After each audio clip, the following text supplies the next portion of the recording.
Girl whispered. The bus driver did a tag and teacher calls cops immediately. It was a gray, humid morning. The usual hum of the school day had barely started. Miss Carolyn, a white teacher in her early 30s with shoulder-length brown hair and a warm face, was arranging papers on her desk when the door burst open. Little Amara, a small black girl of about 6 years old with her hair tied in a simple ponytail, stormed in, tears streaming down her cheeks, her tiny hands clenched in fists at her side. Her yellow shorts were slightly twisted on her waist, her black shirt rumpled from the morning. Riddish wasn't supposed to be in that classroom yet. The buses had just arrived minutes ago. Amara. Miss Carolyn gasped, rushing to kneel in front of the sobbing child. Amara was shaking, trying to hold back cries, her body stiff with fear and shame. What happened, sweetie? The teacher asked softly. You're safe here, tell me. Amara glanced toward the door nervously, still trembling. Then her voice cracked loud and broken. Bus driver did it again. She whimpered, her voice catching as more tears spilled. Miss Caroline's heart dropped again. Her mind raced. Just last week, Amara had hesitantly told her the driver had yanked her hard when she waited last to get off the bus. He grabbed me backpack and pulled me.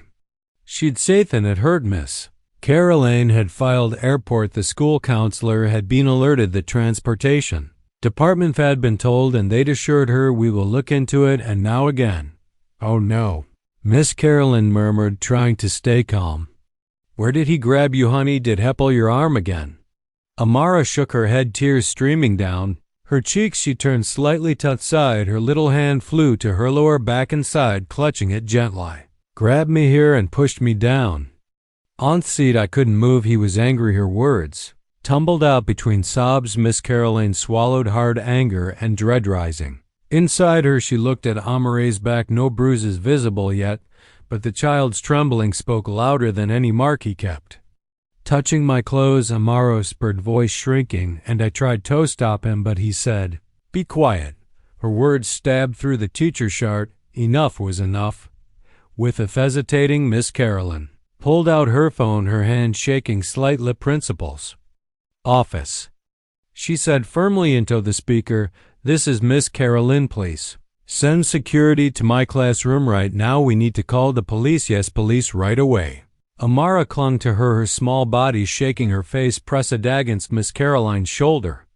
Now in the hallway, footsteps pounded fast. The door swung open as the school counselor and assistant principal rushed in. What's going on? The counselor's eyes widening at the sight of Amara sobbing in the teacher's arms.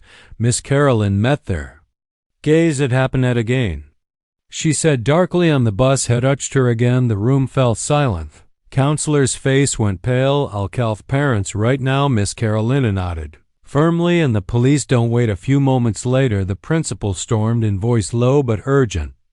Officer Sarah on the way. Amara's mother was reached by phone. Her panicked voice filled the office as she rushed from work. Meanwhile, a security officer headed straight toward the parking lot. The school buses hadn't yet left for the next routes. Within 10 minutes, 2 patrol cars arrived. Uniformed officers. One malleoled female entered the school calmly but purposefully. Miss Caroline met them at the door. In here, she said, quietly guiding them into the room. Amara sat now in a small chair, her cheeks tears strebbed. Calmer with Miss Carolyn beside her, an officer knelt softly in front of the little girl. Hi, sweetheart, the female officer said gently. My name is Officer Parker. You are very brave. We want to help. Can you tell me what happened this morning? Amara hesitated, her eyes glanced nervously toward the window as if afraid the bus driver might appear. Miss Carolyn squeezed her hand. You can't tell them, she whispered encouragingly. Haltingly, Amara explained how the driver had grabbed her again when she tried to take her seat, how he pushed her down roughly, how he touched her back, her clothes, even when she said no. The officers exchanged glances.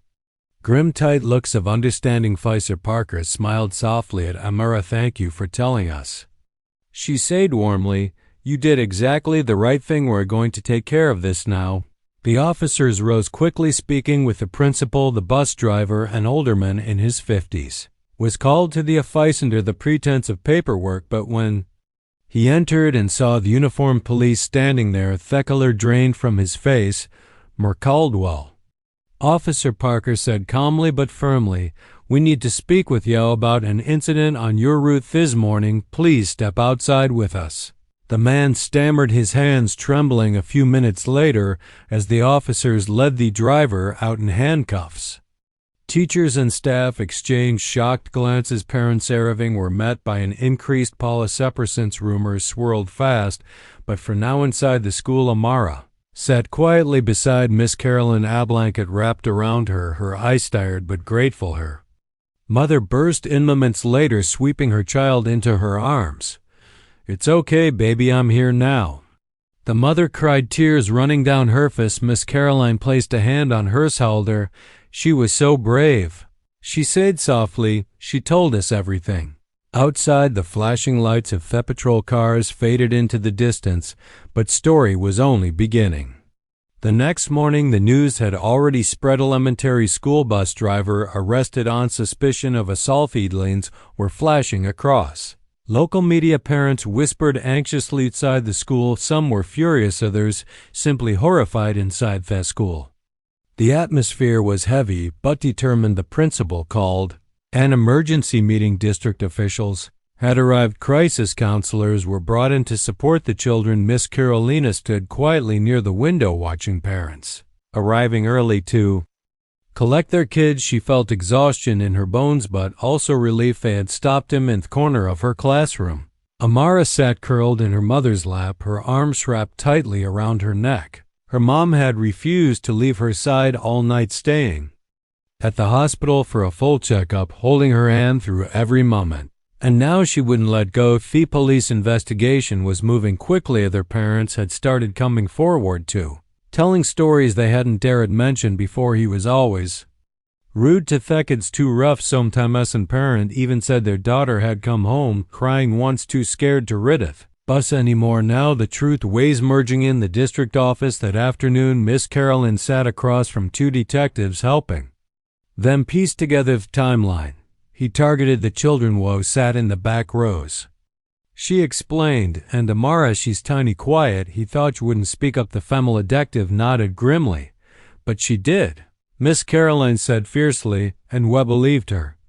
Meanwhile, Amara's mother had filed formal charges. The driver, now sitting in a cold interrogation room, faced mounting accusations of violence, was stacking up fast. He had no idea the cameras at the school's parking lot had captured more than he expected. His aggressive handling of Amara as she boarded, and his lingering far too long after the other children had gone, and more damning still, his employment record was unclean. Several red flags from years ago had been quietly buried. No Tanamore that evening. Miss Carolina visited Amara's family at home. The little girl answered the door herself, her eyes brighter now, though still shadowed by recent fear. "Miss Carolyn," she gasped, wrapping her small arms around her teacher. Her mom ushered them in gratefully. For an hour they sat drinking warm tea, talking softly. Amara finally smiled when Miss Carolina showed her a tiny drawing one of her classmates had made. "You're the bravest girl in school," in wobbly crayon letters. That simple note made the little girl beam, her tiny heart lifted knowing she'd been heard, protected. A